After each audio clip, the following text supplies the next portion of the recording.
All over the country, the race is on to bring in our food. It's harvest time! Gathering in the bounty of the land is the most crucial event in the countryside calendar. And now, as this year's harvest reaches its climax, it's time to see exactly what's happening with all our crops. Seeds of life to sustain us, fresh vegetables pulled from the earth, fruit that's our sweet treat, all conjured up from Mother Nature. We'll be discovering the remarkable craft and magic of farming and finding out just where our food comes from. No matter how clever farming becomes, our crops are still at the mercy of the weather. Harvest 2012 was a disaster. After record summer rainfall, crops failed and prices spiralled. Can 2013 put our farmers back on track to deliver the food we all rely on? As the harvest comes in, we will reveal the results. This time, we're looking at our cereals, the seeds of life. This is wheat, and it feeds the world. But have our farmers grown enough for us? Welcome to Harvest 2013.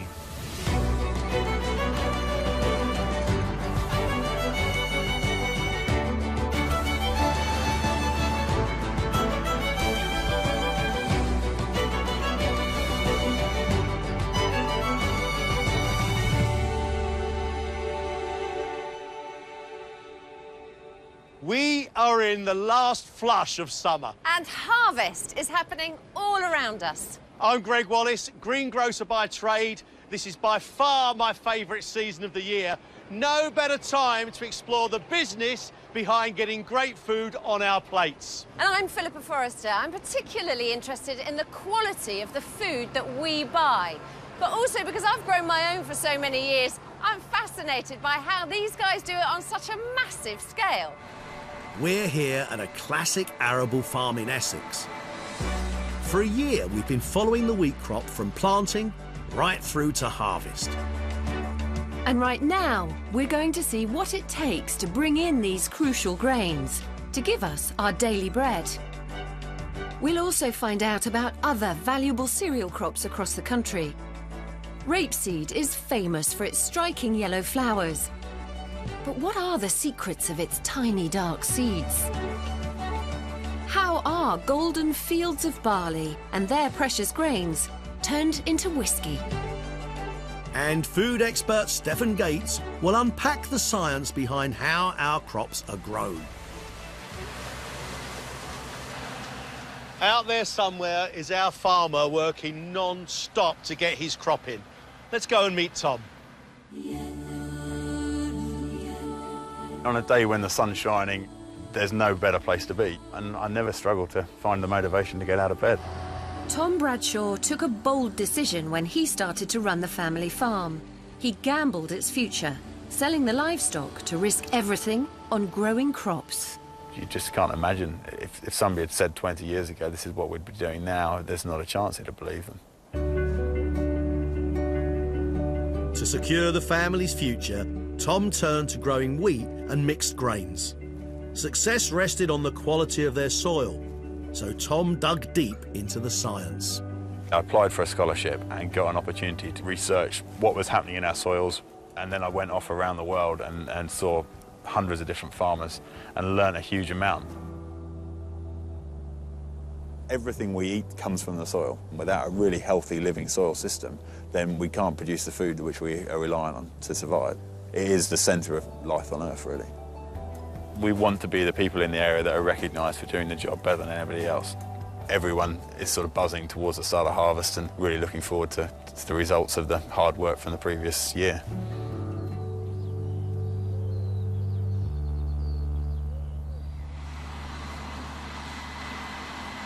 Well, Tom, we appreciate this is absolutely your most busy time, the wheat harvest. So thank you very much for having us here cluttering up your farm.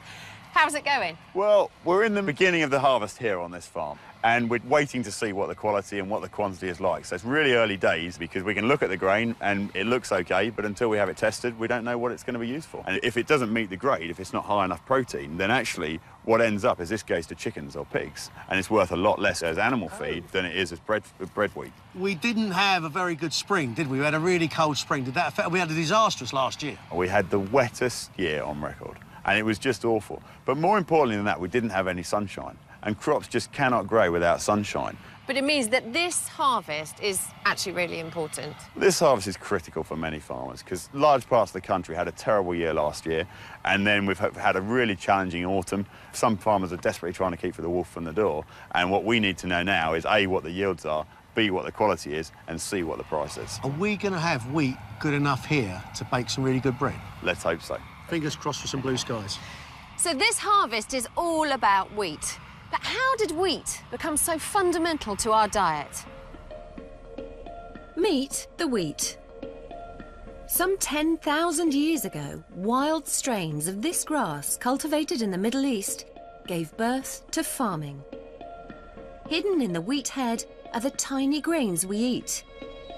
They contain a rich core of protein and carbohydrate, the energy store to grow a new plant. Now, it's the staple food for over a third of the human race. Wheat covers more of the Earth's surface than any other crop. Surprisingly, Britain has an excellent climate for growing wheat. The south of England was once a breadbasket for the Roman Empire. In 1981, Britain set the world record for wheat yield from a single field. Will Harvest 2013 break the current record, now held by New Zealand? I love that. The story of wheat and the story of Western civilization so closely entwined. And my new friends at Rothamsted Research, look what they've given us.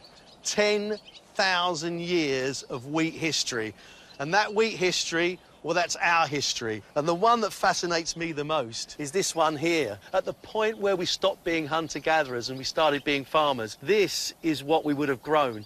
And when we started to grow our own foods like this, Western civilization, it just blossomed. Wild wheat plants still grow in the Middle East. Using their seeds and cultivated wheat preserved for hundreds of years, scientists at Rothamsted have grown this amazing timeline. Over thousands of years, our ancestors selected bigger wheat plants with more and fatter grains. But by the 1950s, we had reached the limit. The wheat heads were so heavy, they were easily flattened by wind and rain. Farmers now needed plants with shorter, stronger stems. Modern wheat, little short stems and nice, big, fat, juicy heads. But that plant there bears very little resemblance to the one we started off with 10,000 years ago. I like to think of the Romans growing wheat here in Essex as they did 2,000 years ago. And the problems that they faced back then are very similar to the problems that our Tom faces now. Now, he should have been planting out last autumn, but the weather back then was terrible. Let's see how he got on. The wettest summer for a century had left wheat fields looking like swimming pools. By early October, Tom still hadn't sown any of his wheat crop. But a rare break in the weather gave him the opportunity he'd been desperately waiting for. So we start off with a little wheat seed here, this sort of reddy colour, because they've all had fungicide applied to them. So this tries to keep the plant in a healthy condition right the way from day one. On the back of the tractor here, we've got our seed drill. We've got the main hopper here, which holds about a tonne of seed. So we drop the seed into the top of the hopper. The seed is then blown down these pipes here.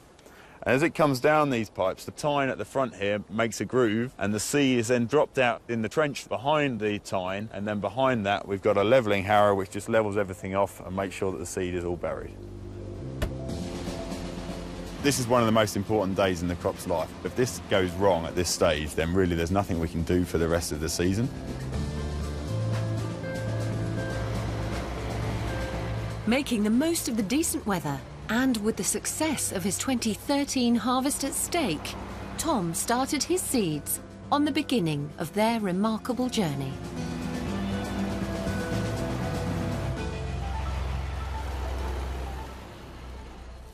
Stephen Gates has been exploring the nature of these little embryonic marvels.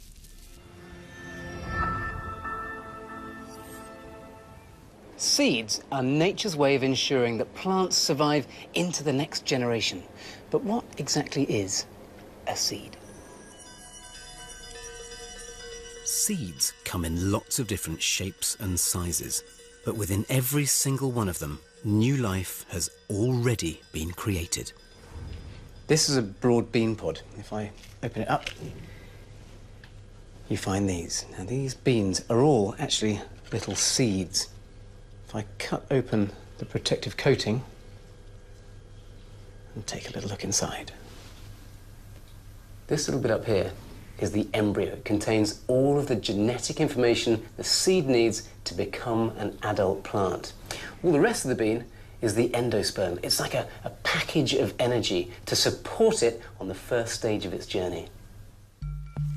Given a very precise combination of the right temperature and enough water, the seed will germinate and the plant starts to push up in search of sunlight.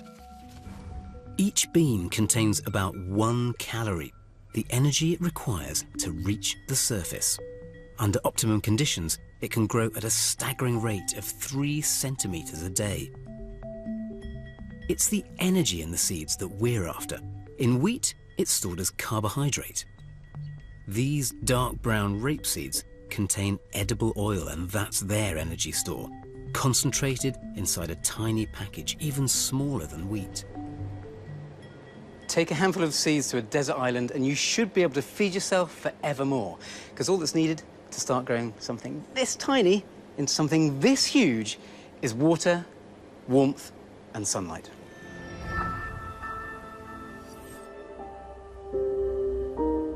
By the end of November last year, the seeds Tom had sown 5 weeks ago were just beginning to emerge. But with the awful weather, he still hadn't managed to plant enough wheat for his harvest.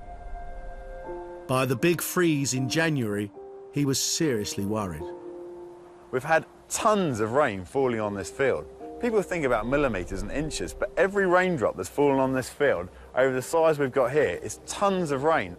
As they fall on the ground, every raindrop gradually pounds it down, and we end up with the soil being compacted. These fields are saturated, they're really wet. The only reason we're able to plough at the moment, it's been really cold, -8, -9 last night. And it means that the frost in the surface can take the weight of the machinery. Without that, we wouldn't be able to move. And as soon as the frost lifts, we're not going to be able to do anything. So thankfully, while the frost is here, we're able to get some work done. Ploughing might seem like good news, but not for Tom. Usually, he injects his seeds directly into the soil without the need to plough at all. He treats his soil as a living ecosystem, full of worms and helpful bacteria, but he had to plough them up. It was the only way to get air back into the compacted, sodden soil and give him a chance to get the rest of his wheat seeds planted. We haven't ploughed in this field for 8 years, and it was a really tough decision. It's something that goes against our morals and against the way we're trying to head. We've been working with nature, trying to build up the organic matters, encouraging the earthworms and trying to get everything working for us. And suddenly you come in here now and undo a lot of good work very quickly. But it's just what we had to do to try and salvage something.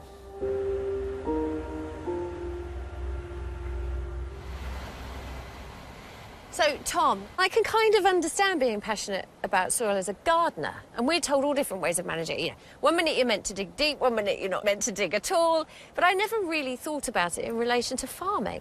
I mean, the soil for us is fundamental to everything we produce. It is absolutely at the core of what we're doing. And unless we look after it and treat it as a special habitat that it is, we can't expect to produce the best crops. I mean, it's an organic thing, isn't it? This is alive. It's full of bugs. There's billions of bacteria in here. And we need to let them thrive and make sure they've got the correct nutrition, just like you and I need to eat. The soil needs feeding as well. And if we look after this and everything above it looks after itself, then it saves us having to put a lot of the artificial fertilisers on. So how do you manage your soil that's different from the way that most farmers might be doing that? We treat every area of this field separately. So we have it all zoned. So if we go onto the map here, you can see that on the map, There's all these different colours around the field, and that's because every area that's a different colour needs managing differently because it's got specific things that need managing separately to the other areas. So some areas I can see are rich in certain minerals, some areas are more acid than alkali, and you're managing each field, each area of each field for that. Exactly. As we drive across the field, every area is given specific applications to bring that area up to the rest of the field. So you really do take it to an extreme. We have to, because that's how we unlock the potential in these fields. Yeah. Tom's wheat fields are golden now, but to get here, it's been a constant battle with the elements. He'd ploughed his fields in January to plant the remaining wheat, but by April, things still weren't looking good. So we're wondering what's happening in this field, which has been planted for 5 weeks. And I think it's all down to the soil temperature. We'd normally expect there to be 2 to 3 inches of growth by now. Here we can see that it's below 2 degrees, which is about 7 degrees lower than we'd normally expect it at this time of year, and explains why things have been very, very slow to grow. If you plant it into cold soils, it means that things are going to be very slow to germinate and very slow to take off.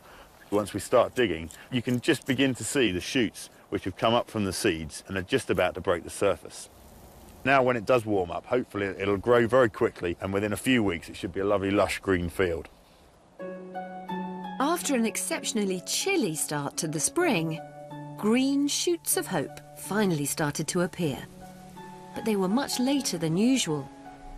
And now the next threat emerged. The shoots now are vulnerable to pest attack. I mean, rabbits, hares, geese, they can all come in and graze the crop off. But because now soil's warmed up, things are beginning to grow really quickly, and actually they'll rapidly grow away from any threat. Probably the biggest threat to this crop is conditions turning dry. Because there's no root structure, then it's really susceptible to having a problem with dry conditions in May and June. So Tom was pinning his hopes on a wet spell during the summer. Right now, Tom's harvest is in full swing, and it won't be long before he finally learns how his crop has done. But there's no time to take stock. He might be in the middle of harvesting his wheat, but the weather also provides a golden opportunity to start sowing his oilseed rape for next year's harvest. While the sun shines and his fields are dry, he can plant it straight into the wheat stubble without the need to plough. These little beauties here, these are rape seeds, aren't they? That's what the rape crop grows up from. So the yellow flowers in the spring all come from that.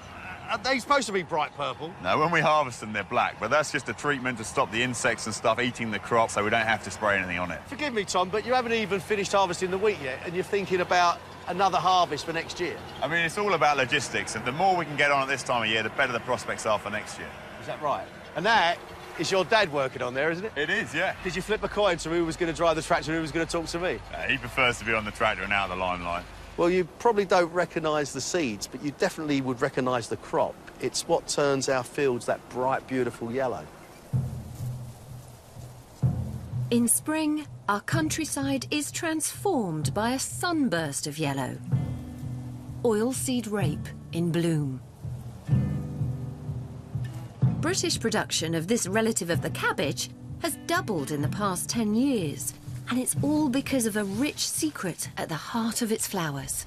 If we pull the petals off, we've got that green pod, and if we cut one open, we can see inside what we'll be harvesting later on in the year. Once we come to harvest the white seeds, they'll be black. The pods will be 2.5 inches long, and there'll probably be 40 or 50 seeds inside each of the pods. And it's these precious black seeds we're after. They're packed full of oil and protein, which is used to make biodiesel, animal feed, and a wonderful golden cooking oil. You're planting rapeseed right now, which is a product that I really, really like. How did it perform for you this year? It was a pretty challenging year for us with the rapeseed. We've only ended up actually harvesting about a third of what we drilled this last year, just because of the challenges we've faced with a really wet autumn, a cold winter and spring, and so a lot of the rapeseed actually failed. What we've harvested's been okay, but we pulled a lot up and drilled it with oats and different crops. So what you got up was all right, but how much did you say you lost? About 2/3 of the crop. You're kidding me? No. I mean, I know it's early days now, you've only just planted it out, but when will it germinate? We look for that in about a fortnight's time. At this time of year, soils are really warm, there's lots of moisture there. It's great conditions now to be planting rapeseed in. So you are feeling a bit more positive? Oh, this is perfect conditions at the moment, yeah, we're really pleased. And rapeseed is a tricky plant. I mean, as soon as it's ready, it's got to be harvested, and you've already done yours here in Essex. So we went up to Scotland, where they harvest theirs a week or so later. At his farm in the Tweed Valley, Colin McGregor is preparing to harvest his oilseed rape. I'm the third generation on this farm. The family came here in 1927, 86 years ago, and this is my 25th harvest. Roughly half our area is in wheat. We're used to seeing our fields of oilseed rape awash with colour, but to get at the seeds within the pods, the plants have to be dried out. We spray the crop with a desiccant, and that kills the green around the crop, because if the crop's green, it's very difficult to harvest. It takes around 3 weeks for the rapeseed to dry out. If it's too wet, it will clog up the combines. Right. Too dry, and the seeds will scatter in the fields. So Colin needs to test the moisture content. When it's dry enough, the reading should be close to 10%. Reading the same as the average. We've got a reading of 12.7%, so another couple of hours. We get a breeze, bit of sunshine up, and the combines will be ready, and we'll give it a go.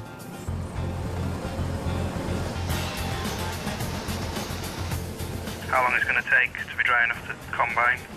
Yeah, no, we'll come and get a sample in a minute. I don't know if Adam and Harry are listening, we'll access in through the bottom next to the pond. With such a short window of opportunity, Colin must run his harvest like a military operation. And that means coordinating all 3 combines at once. There's 1,000 acres to get through. But the team can clear over 10 acres an hour.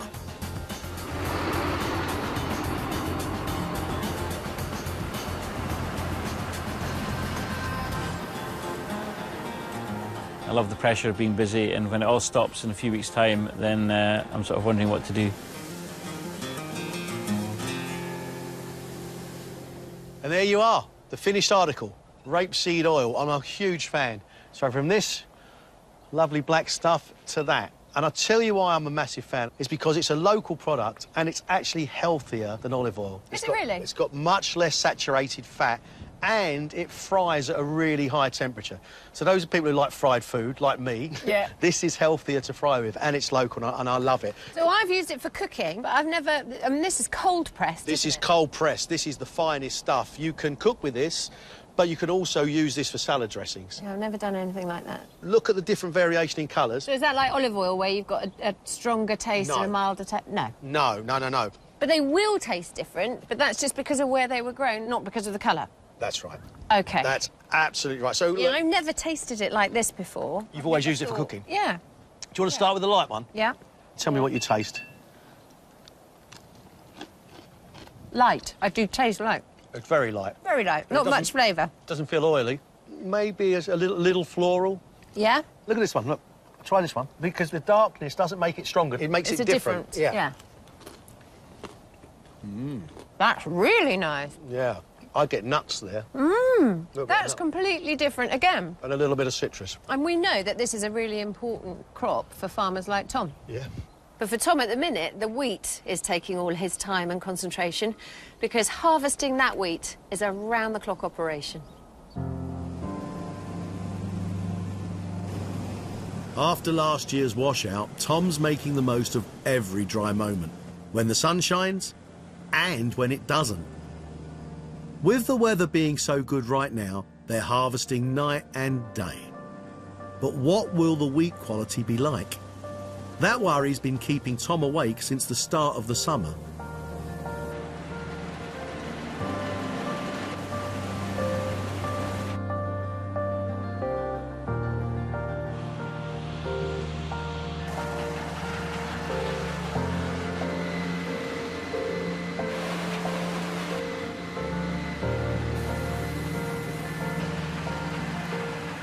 This year's run of good weather is making harvesting easier for Tom, but the quality of what he's bringing in was shaped several months ago.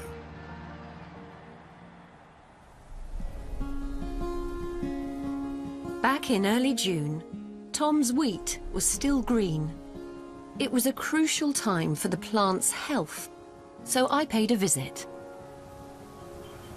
So this is what it's all about. These are the wheat seeds forming, growing, and these are what Tom is hoping to harvest in about 2 months' time. But in order for this plant to plump out these seeds, it needs to be healthy. And Tom needs thousands and thousands and thousands of them. So how healthy are his plants? Eric Ober has been working with cereal crops for 27 years. He's something of a wheat doctor. First up, the beam fractionator and its sci-fi companion. This is the other half of it. The lightsaber! Yes! So what do I do with this then, Jedi Master? Well, Philippa, if you put that underneath the canopy, Right. and that will be measuring how much light is managing to get through the canopy. So what's the result? 95% of the light is being intercepted, so that's good. Yeah. Yeah, really pleased with that, yeah. Okay. 2 months before harvest, Tom was relieved his wheat was soaking up so much sun. But what exactly does a plant do with sunlight? Stephen Gates has been exploring.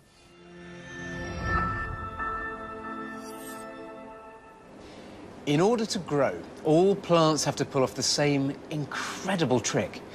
They transform sunlight, water, and carbon dioxide gas into solid matter. This amazing process, known as photosynthesis, is powered by the energy in sunlight. During photosynthesis, plants absorb carbon dioxide, but they release oxygen, the oxygen we all rely on to breathe. Normally, it's invisible. However, there is a way in which we can see photosynthesis actually happening. All it takes is a lamp and some aquatic plants. And if you look underwater, photosynthesis is happening right now. Light enters the green chlorophyll in plant cells, where it reacts with carbon dioxide and water, and carbohydrates are created. The waste product is oxygen, which is being released as these tiny bubbles. If I move the light further away, the bubbles slow down. And if I move the light closer, the bubbles speed up.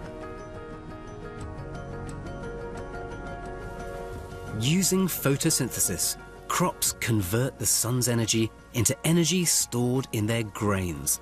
And that's the food energy we harvest. So farmers say they're harvesting sunlight. But be careful what you wish for. Too much sun and not enough rain, and crops won't have sufficient water for good growth. It's all in the balance. So, back in June, was Tom's wheat getting a healthy balance of sun and water? A thermal imaging camera showed hot spots in the crop. Wow. There's a lot of crop that's blue. That means the canopy is cool and there's plenty of moisture moving through the crop. Yeah. But there's also spots in the field that are a lot warmer. And that suggests that the roots aren't able to get enough moisture. Red signalled danger for Tom's harvest. His wheat could be too dry for the grains to fill out. The plants needed water. If the dry summer continued, they'd be at the mercy of how much moisture was left in the soil. So now you've dug it up, what can you see? Well, you can just get so much chance to see what's happening with the roots. Yeah. And that's what we're really worried about. It's trying to see what's happening inside here. We can see that we've probably got 10 inches of soil, 12 inches of soil, and the roots are growing through the bottom of it. They've been able to access the moisture and the nutrients. But it was still 2 months to harvest, and a crucial time when the wheat grains had to fill out. We need plenty of sunshine through June and July, but we're also going to need moisture. We can see that there's not a lot of moisture left in this soil. And we want to keep everyone happy, so sun during the day, rainfall at night, and it could be a bumper harvest. After an awful start to the year, Tom was finally optimistic his crop might come good. All he needed was a typical British summer with plenty of rain. But a few weeks later, in mid-July, we were basking in the longest heat wave this century. Was it too much sun? Too early in the season for our wheat farmers? Tom was anxious for rain.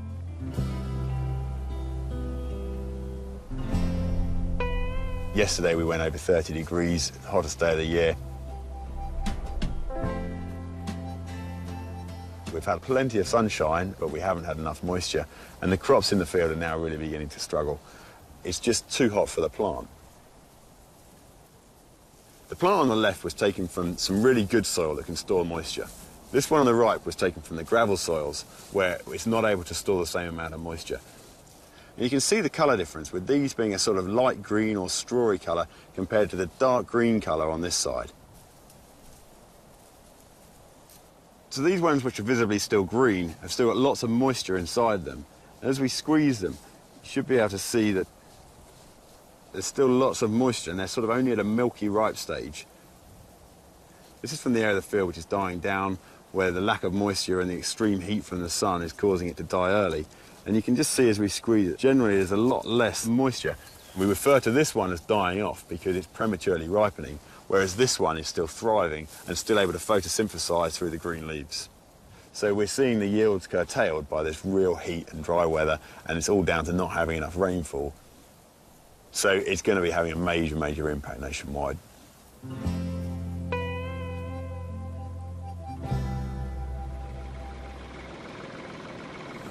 Now, with the combines rolling, Tom's starting to see the result of all his hard work. But there is one wheat crop that remains uncut. He's hoping this special field will produce premium quality grain that will all go to make bread. If it doesn't make the grade, it will only be good for animal feed. You had another very late night, working well into the night with those combines. That's what we thrive on at this time of year. Absolutely. And we still don't know how good that harvest is yet, but this is your special field, isn't it? This is one of the ones that we think is one of the best fields on the farm this year, so we've got high hopes for it, and today we're going to find out how good it is. Why is this field so special? This is the one that we've been treating specially all year. It's looked a great field of wheat, and we're really hopeful it's going to be one of the highest yielding bits of wheat. So we're now going to find out, does it make milling quality, what's the yield, and just how successful it's been. Is this your bread field? Exactly that. So we're hoping to be making some bread out of this later on. Fantastic. And it's important to you that this really does make the grade? It's worth a 12–15% premium, so quality is imperative. But how do you know when it's ready to harvest? First thing we have to do, we have to make sure the moisture content's where we need it for harvesting. So we need it to be below 15%.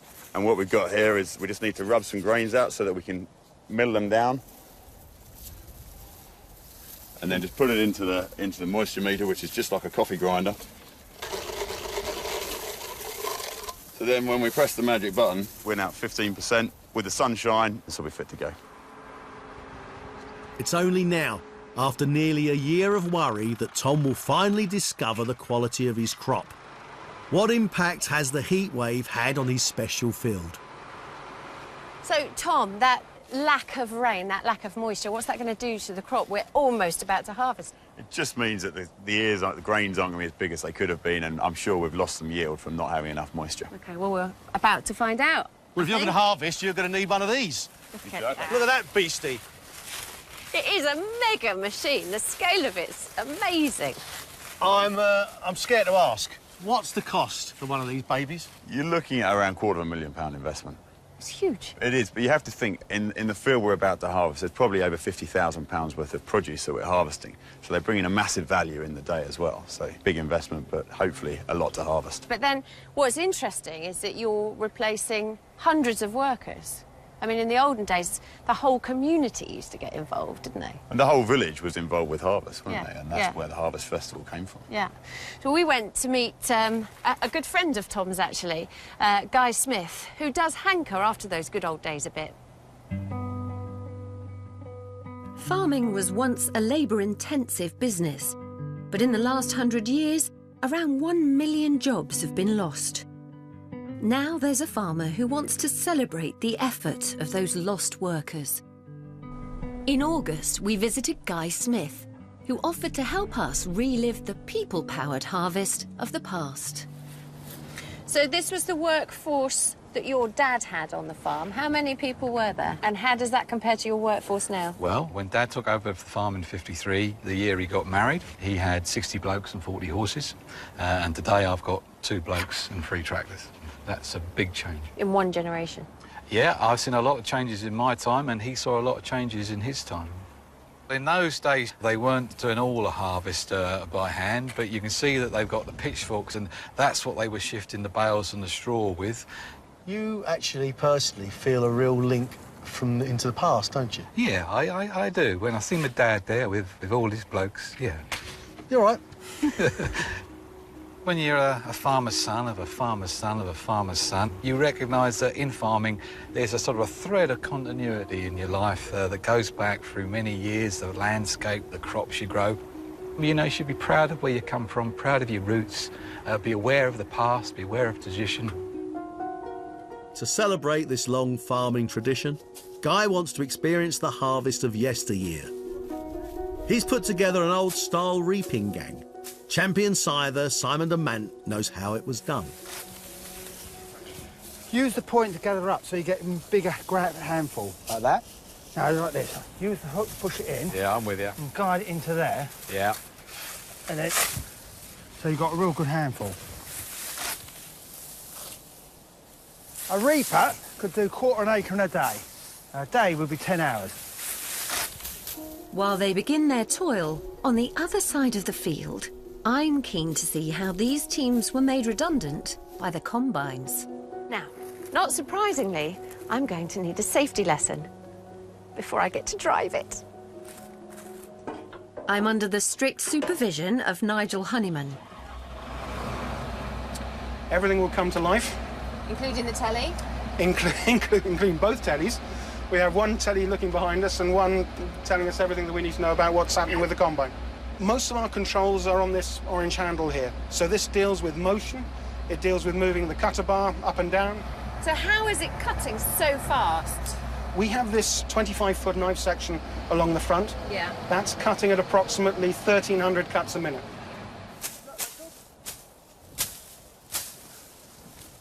The hardest bit about this is having to stay bent double. Apart from that... Not hard work, he says, and he's been doing it for, what, 15 seconds? Before the invention of the combine, this is how wheat was harvested for thousands of years. About the time you started sweating, mate, because we've got a fair bit to do before night time. I'll race you. First one up to the tree. So what's the average speed of a good farmer? Well, we've done 1/4 of a football field already. We've already done 1/4 of a football field? 1/4 of a football field. While Gregg and Guy are getting blisters hand reaping, I haven't even got my hands on the wheel. We're being steered from space. GPS satellites know exactly where we are.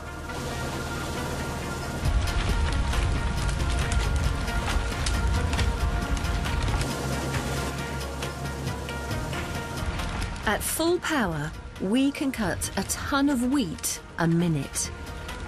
But the real beauty of a combine is that it combines the job of cutting with threshing. The chaff spews out and the grain is collected behind the cab.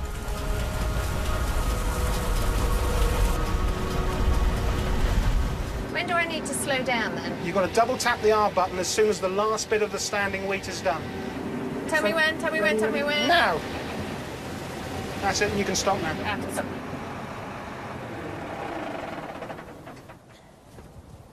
Oh, yes, look at that. And even better, look at this. This is what we've just harvested in a couple of minutes. You'd have to really go some to do that by hand. For the lads, it's painfully slow progress. But they do have some stalks for threshing. Time to bring in reinforcements.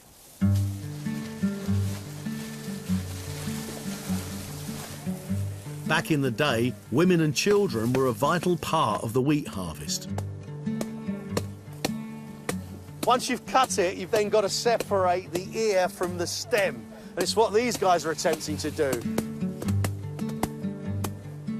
After it's been threshed, the wheat still needs winnowing before the grain is ready. And winnowing is literally separating the wheat from the chaff. So what we're doing is trying to get the husks off the grain. And if I do a bit of this, you can see that the wind takes the husk, and I'm just left with the grains from the middle. It's all in the angle of trajectory. It's enough to make a small bat. How much toast have we got in here, do you think? I'd say 2 pieces. I reckon you're lucky to have a crust. 30 of us have been harvesting for 2 hours. Do we have enough wheat to feed ourselves? So come on then, what have we got? And we have just under 10 kilo. How many loaves of bread then would that make? Well, you take 1 kilo of wheat to make 1 loaf of bread. So we've got just about enough to make 10 loaves of bread. Guy and his team have learnt the hard way. The effort involved in the harvest of old.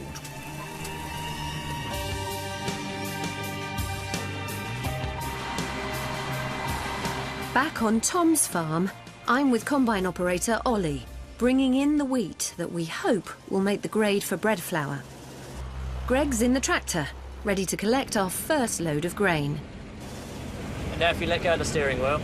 Yeah. And What now? Let go of the steering wheel now. Can't trust it yet. And double click that back button. That's it, that's gone in now. That's steering itself. Then press your RES button and that will lower your header down.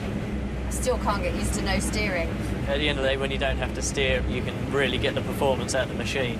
So can you make a difference to what's coming in? Yeah, on the sample and how clean it is and your losses, what you're blowing out the back. So there's an awful lot more to think about than just be sitting here and driving it. Oh yeah, definitely. The thinner patches you can push on a bit more because you have to keep the combine loaded. And then when you get to the thicker areas, you need to slow down because obviously you'll be putting a lot more through the machine. Okay. It's not just being a driver, it's about being an operator as well. That is a nice sight to see, all that grain pouring in. Yeah, definitely. It's a good feeling. That's great. And what have we got in terms of how do we know how much our yield is, what we're getting out? If you press run number 2 and you've got your yield there. So right now we are harvesting 8.3, 8.7 tonnes per hectare. That's the average of the field so far. And what would be a really good yield? It'd be nice to be averaging 10, but obviously because of the weather this year, it's not going to be anywhere near like that, unfortunately. Okay. And would you expect it to vary the yield throughout the field? Yes, because of the different soil types and structures over the field. I find this fascinating, you know, Tom's maps and how you can map out each field and tailor what you're doing to the crop. To the pinpoint, exactly. Oh, a hare. Oh, look at that. It's great, isn't it? It's such a treat for us to get a hare. You just don't see them. Beautiful. Well, it's bumpier than I thought it was going to be. Yeah, we're going right across the rough stuff at the moment. Oh, crikey. Oh, it's just because it was so wet last year. So normally you wouldn't have those ruts. Really? Yeah, just because it was so wet. This is Philippa. Yeah, we've got you, Philippa. We were thinking that we'd unload here. I got you, yeah, that's exactly what I thought. Great minds. So let me get this right. You've got to get beside the combine harvester. Yeah. And he's going to empty some of what he's picked up into your truck. That is it. We try and keep him going all the time. When we have both combines and all our carting gang, we're looking at £400 an hour. Oh. So if you're half an hour behind on this, that's 200 quid. Simple as that. As simple as that, yeah. The plan is that he doesn't stop.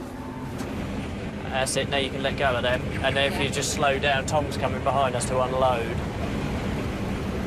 Okay, standing by to unload.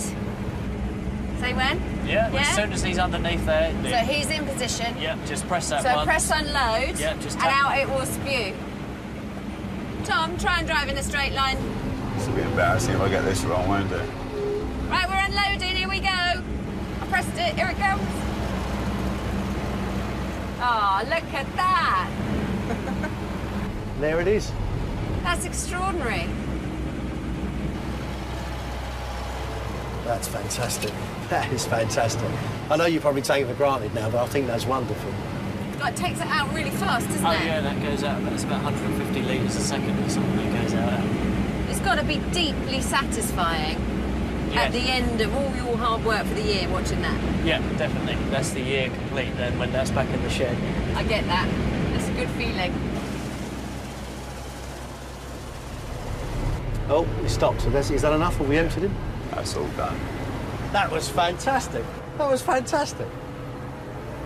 Will one tractor, going backwards and forwards, keep that whole harvester going? You need two? What we have is 2 harvesters and 3 tractors and trailers, and sometimes we need a 4th tractor and trailer. So when the machines are working together, logistics are much easier. When they're working apart, it's really difficult. Let's get this lot back to the grain store.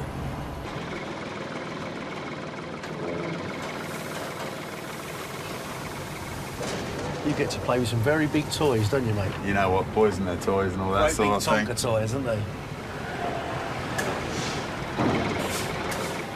Well done, Tom. Very skillfully done. Proud of you, mate. That's another 18 tonnes safely put in the grain store. But what I'm most excited about is we've sent a little bit of it off to the flour mill so we can make some bread later.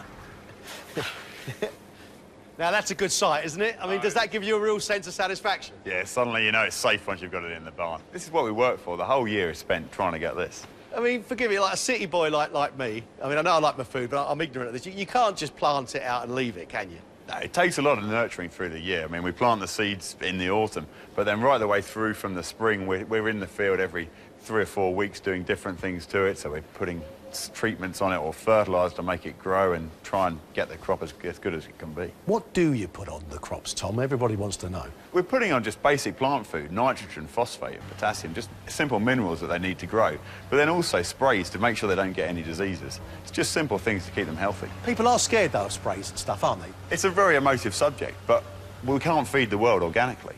So yields would be half what they are if we weren't using the chemicals and fertilisers that we're using at the moment. It's not possible for the world to feed itself on organic wheat. I don't believe it is. However it's grown, there's always a huge demand for wheat. The poorer quality grains go for animal feed. But Tom's hoping that his will be sold at a premium to a mill like this for bread flour.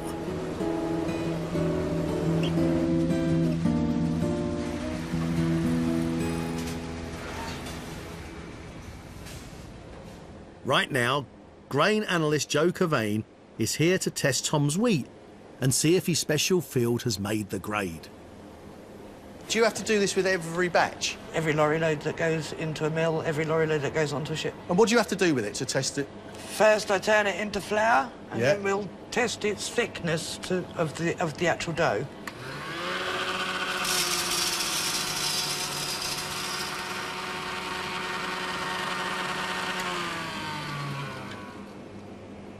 So I'm going to weigh out 7 grams. In here, I've got 25 mils of distilled water. Then I combine the two. So this is basically mimicking bread making. So I'm now shaking it so all the flour is in suspension in the water. Do you know what sort of score you're looking for here, Tom? A score above 300 is great. Anything above 225 means it'll be OK, it'll be saleable as milling wheat. The measurement is in seconds. So it's the time it takes that weight to drop through the flour and water mix. But this test here, no wonder you look pensive, is the difference between bread, wheat, or pig feed wheat. Absolutely. So the thicker and the more gloopy it is, the better quality it is. Yes. Let's have a look what we got. So it's now expanded all the way up the tube. So the more it expands, obviously, the longer it takes this to fall through it. And what speed has it taken? It's taken 362 seconds. All right. That means we're OK. We're OK with that. Well done. I found that completely nerve-wracking. Now, Tom doesn't just grow wheat, of course, he grows barley. Tom's barley's already harvested, but we're going up to Scotland now, where they are just gathering theirs in. And their barley's not just going to be eaten, it's going to be drunk. Barley may look like wheat, but the low gluten content in its grains means it's nowhere near as good for making bread. It's much hardier, though, making it well suited to the growing conditions in the north of Britain. So it's become the staple grain of Scotland's whisky industry. The distillery at Rose Isle near Inverness gets through 40,000 tonnes every year. At harvest time, 40 of these whopping great trucks arrive here every day. Each one of them fully laden with barley from local farms. But whisky distillers are very particular about the barley they'll use.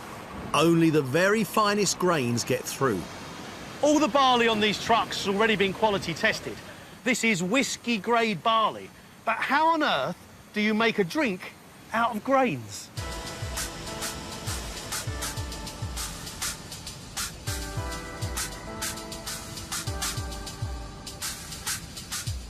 Barley grains are packed full of starch, and through a process known as malting, the grains are tricked into germinating, and this starch is broken down into sugars. Add water and yeast, and those sugars turn to alcohol. This clear liquid is whiskey in its raw form before it goes off to be aged. You see that? That's the alcohol distilled from the barley. But that now goes into oak barrels for 3 years, sometimes a lot longer. And it's that oak, that woodiness, that gives it more flavour and, of course, that beautiful colour. Lovely. Before the barley goes for alcohol, someone has to decide if it's up to scratch. Farmers have to send a sample to the barley bench, where it comes under the scrutiny of Carol Inch. She has the power to pass or fail a harvest, so the farmers call her Rejection Jane. What are you actually looking for here with this barley? We need low nitrogen in this barley because high nitrogen barley, it takes up more space within the grain and there's less starch that we can convert into sugar. So what we need from this barley is low nitrogen, because that means we'll have more starch.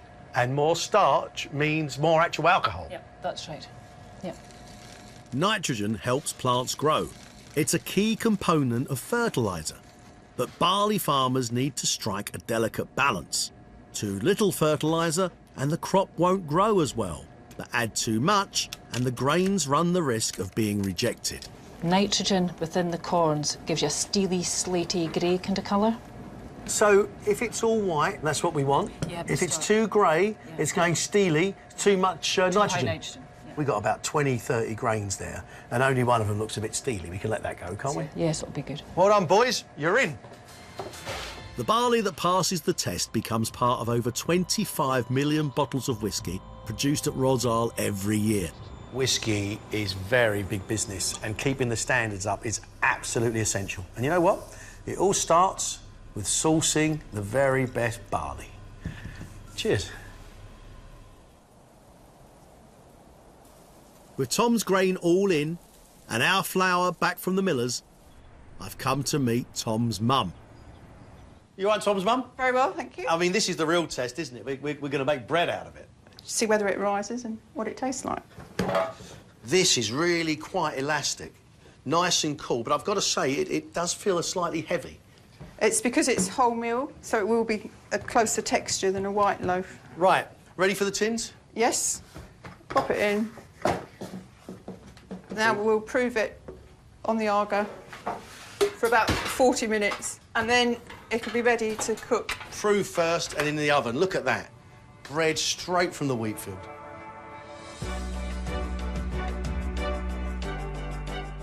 It's been a very frustrating year for Tom, but despite the dismal autumn, endless winter, and summer heatwave, most of the seeds he struggled to plant have made it to harvest. And much of his crop, including the special field, made the grade for bread wheat. Right, we're unloading, here we go. Oh, look at that.